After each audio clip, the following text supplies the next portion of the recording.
All right, so let's dive into this Okay. pretty wild material Yeah. that you've brought. You've been digging into this, the attacks in Israel Right. on October 1st. Yes. Huge global event. Oh, yeah. But you've gone deeper than just like, P- Beyond the headlines, right? yeah, beyond the headlines. Yep. You found this translated transcript of a Wow. Spanish language YouTube video, No way. and it's a Wow. hypnotic regression session. Interesting. Supposedly giving like a totally Yeah, different angle A different perspective on it. on the attacks. Definitely a very unconventional source. Totally. Not your typical news. Not at all. And I gotta say, Yeah. I'm a little skeptical, Sure. but also super curious. Yeah. Like, could this actually Yeah. Could this reveal reveal something something that we all miss? that the mainstream media missed? Something deeper. Something deeper, yeah. Absolutely. So, to help us make sense of this, I've brought in an expert. well, I'm happy to be here. Oh. Hypnosis is a fascinating field. Yeah. And I think we approach these claims with a healthy dose of skepticism. Sure. But Of course. there's a lot here, the Okay. subject. Yeah. Monica. Okay. She describes the attack from what she calls Okay. an etheric perspective. Interesting. She claims to sense the fear and confusion of those who died. Oh, wow. But instead of conventional weapons, yeah. she witnesses this massive energy Uh, swirling like a tornado. like a soul-collecting tornado. That's intense. Yeah. Not something you see You don't see that on the news. on the evening news. No. Exactly. And she goes on to describe this energy as Okay. this white powdery substance, Okay. almost like sand. Interesting. But here's the strange part. Okay. She says this substance seems to neutralize or even erase information, making it difficult to perceive details. Wow. And then she claims this soul-collecting energy shoots out from Earth in a beam, Really? heading towards a prison planet. Hold on, a prison planet. Yeah, prison planet. What is that? Well, that's where things get Yeah. even more bizarre. Okay. She describes it as this barren, desolate place, Okay. specifically designed to hold Right. captured souls. So there's a force out there that's just... It's a chilling concept, right? Yeah. Suggesting that some force is intentionally collecting souls and... souls and transporting them It's his other... to this otherworldly prison. Wow, and what about the people left here? This is where Monica's account takes Okay. a truly dark turn. Uh-oh. She describes these negative entities. Okay. She calls them archontis. Archontis. They're like psychic parasites Psychic parasite. preying on those left behind. Okay. They feed on the residual fear and suffering. So they're like emotional vampires. Almost like emotional vampires, yeah. Okay, so we've got souls being harvested. Right. We've got a prison planet. And now we got And now we've got... these Archontes feeding on negative emotions. Yeah. If even half of this is true. It paints a pretty disturbing picture. A pretty disturbing picture. It does. Yeah. And it really raises questions About the nature of reality itself. Yeah. If this etheric perspective is even possible. Right. What does it mean for our understanding of Yeah. life, death, and consciousness? It's like she's tapping into Right. this hidden dimension. A level of reality beyond. Or level of reality beyond. Or normal perception. Yeah. Exactly. And it might not be so. And this hidden dimension Friendly? might be a lot less benevolent Yeah. than we'd hope. Okay. Monica goes on to describe Okay. triangular, dark gray spacecraft Okay. piloted by gray beings, Interesting. not human technology, she emphasizes. All human. And she senses these beings are working under the direction of Okay. a powerful coalition of entities, Okay. both on and off planet. So not only do we have the Archontis, Yeah. we got the prison planet, Uh, but there's a whole group now there's a whole group of entities behind it all. behind it all. Yeah. It's starting to sound like a real, like... It definitely pushes the boundaries of conventional thinking. a full-blown conspiracy. But what if there's more to reality There is. than we realize? Yeah. Monica claims these entities are working towards a Okay. new world order, The New World or a Order. global reset, Okay. aimed at controlling humanity. All right. They manipulate basic needs, like food, health, and shelter, Okay. and use mental and emotional programming to keep people in line. Sound familiar? It does sound familiar, doesn't it? There's definitely a lot of concerning trends Right. out there, but Yeah, but to think it's all to think it's all... part of some orchestrated plan, Yeah. That's a huge leap. it's a huge leap. It is. But if we consider Monica's claims, Yeah. alongside current events. Yeah.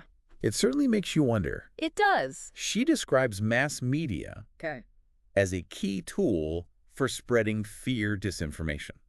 So, like, deliberately misleading information. Deliberately misleading information, yeah, Kind of designed to control how people think. how people think, Push certain narratives. create a sense of Yeah. chaos and dependence.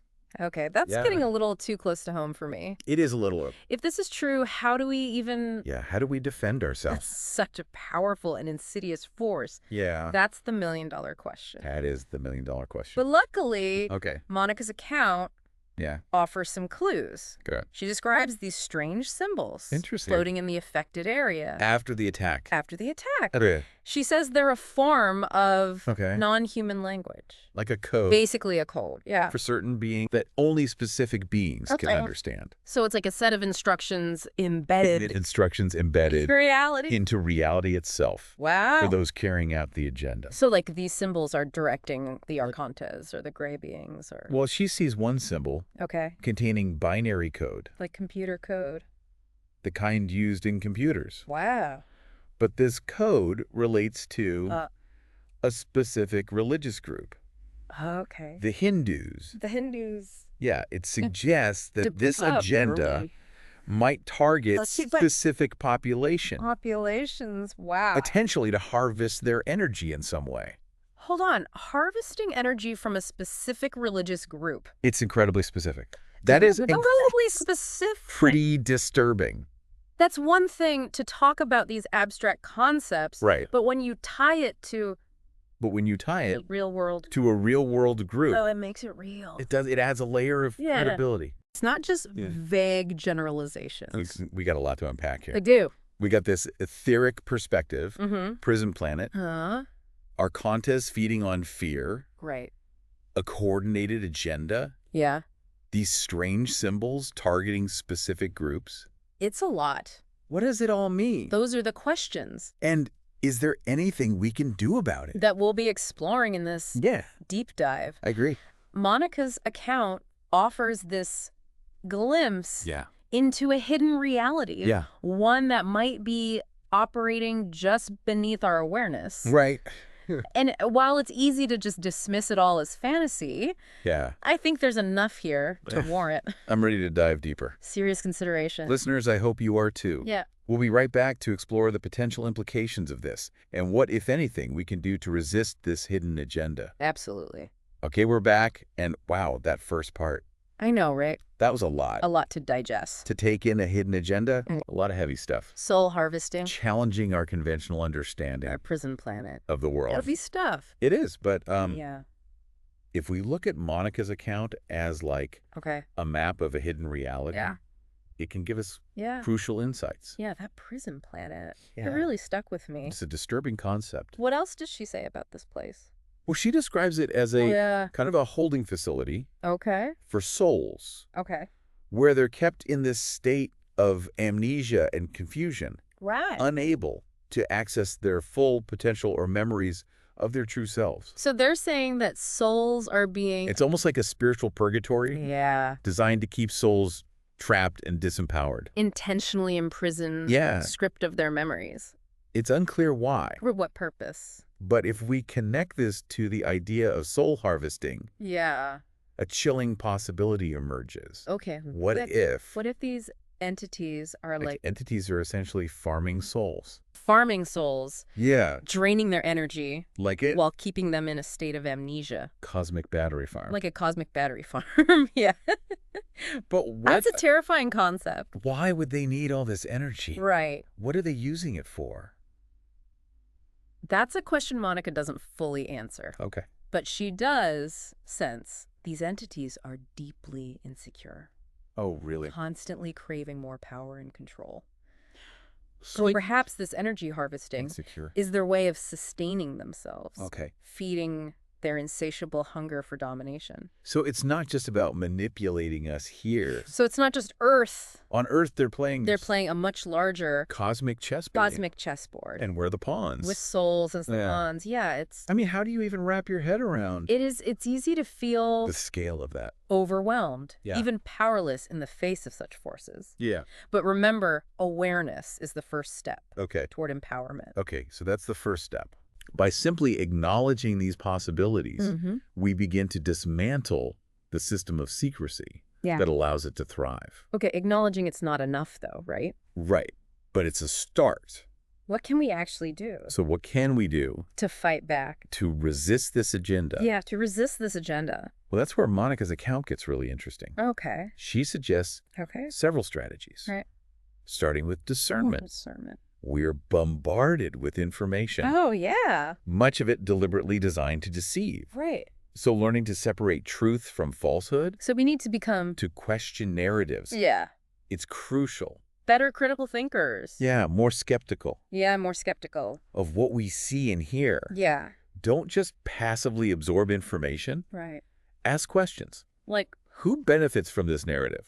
Okay. What are the underlying motives? Okay. Look for inconsistencies and hidden agendas. Okay, I get that. Yeah. Makes sense. But even if we can figure out what's true and what's a lie, how do we protect ourselves from these entities, these archontas feeding on our fear? Yeah, how do we actually protect ourselves? Yeah, it feels like, how do you even do that? Well, Monica emphasizes the importance of strengthening our connection to our inner selves. Our inner selves. Yeah, our intuition. Okay. This is where we find our true power. Meditation, mindfulness, spiritual practices. Our resilience against external pressures. That kind of thing. They can certainly help. Please build that inner strength. When we're grounded in our own inner knowing, our own core values, we become less susceptible to manipulation. Okay. We can see through the illusions and stand firm in our own truth. So it's not about like fighting these forces head on. It's about head-on strengthening our own defenses. It's about strengthening our internal defenses. Like building up our immune system. That's a great analogy. Yeah. And it's not just about defense. Okay.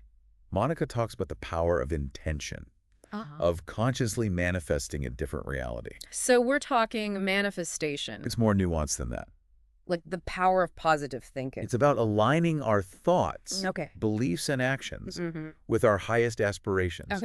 With a vision of a world where fear and manipulation no longer hold sway. So it's not just resisting what we don't want. It's also about... It's about creating what we do want. Yeah. Actively building a better future. Creating what we do want. Rather than just reacting.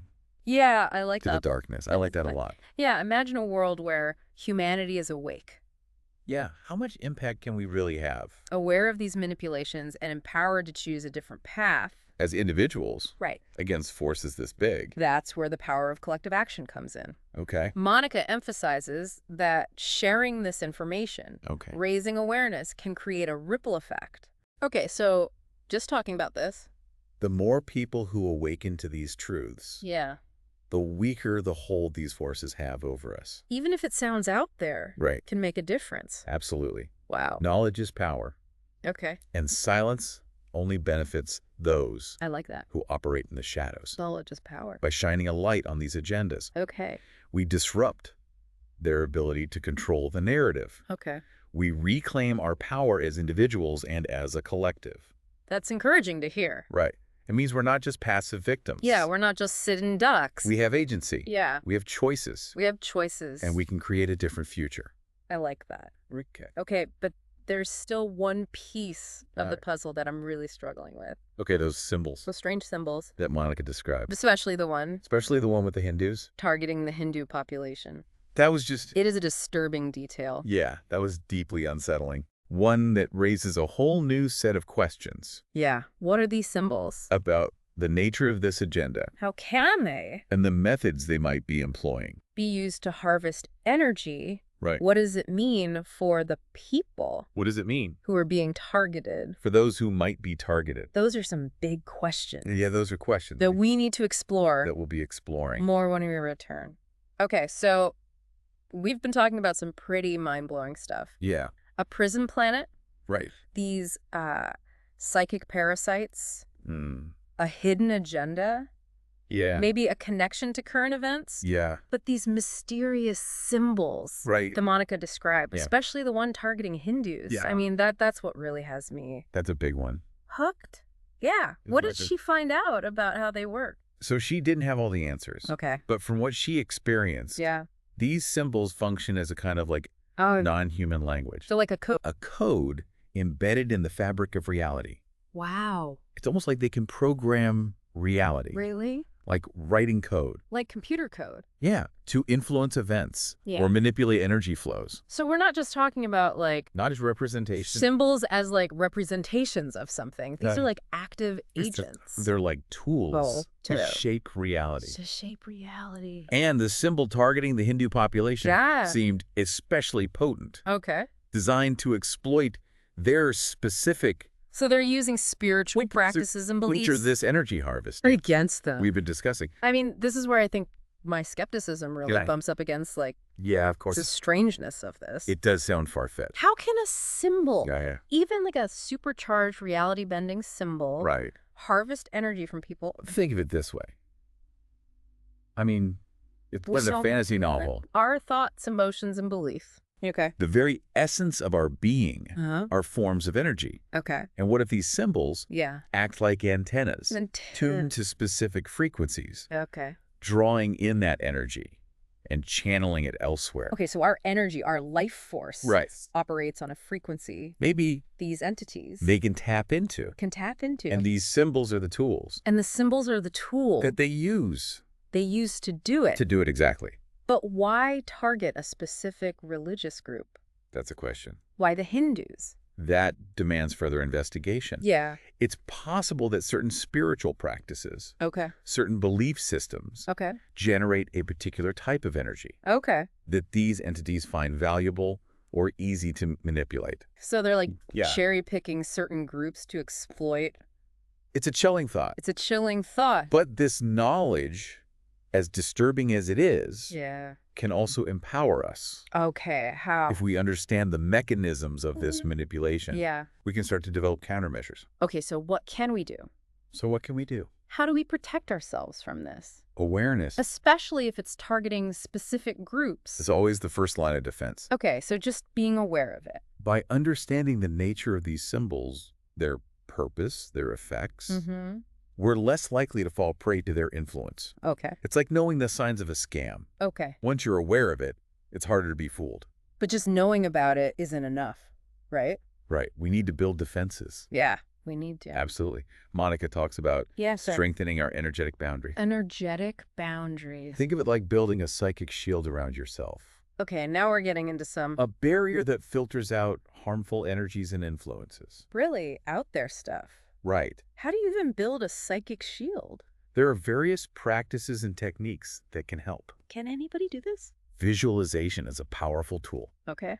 Imagine yourself surrounded by a protective bubble of light, deflecting any negative energy. Okay. Some people work with crystals, Right. specific sounds or frequencies, Okay. or ancient symbols of protection. So it's about finding what works for you. It's about finding what resonates with you Okay. and consciously cultivating that energetic strength. But we need to become more conscious. Exact. More aware of our own Of our own energetic being, energetic. not just our physical bodies. Yeah. And this isn't just about individual protection. Okay. It's about shifting our collective consciousness, Okay. creating a more resilient, So by waking up ourselves. aware, and interconnected human community Yeah. that's less susceptible to these manipulative forces. Talking to other people. Right. Sharing this knowledge We're contributing to a larger a solution. kind of energetic immune system A kind of energetic immune system for humanity. for all of us. Exactly. I mean, wow, this deep dive has And been it has been a wild ride. a wild ride. It Okay. challenged my assumptions. Yeah. It's pushed us to expand our understanding of reality. Pushed me to expand my understanding of reality, and it's left me with a sense of, I don't know, cautious optimism. Cautious optimism. I like that. It might be up against some pretty powerful forces, There might be.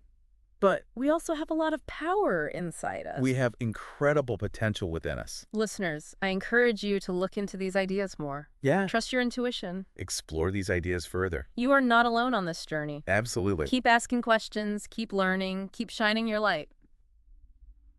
That's all for this deep dive. We'll see you next time.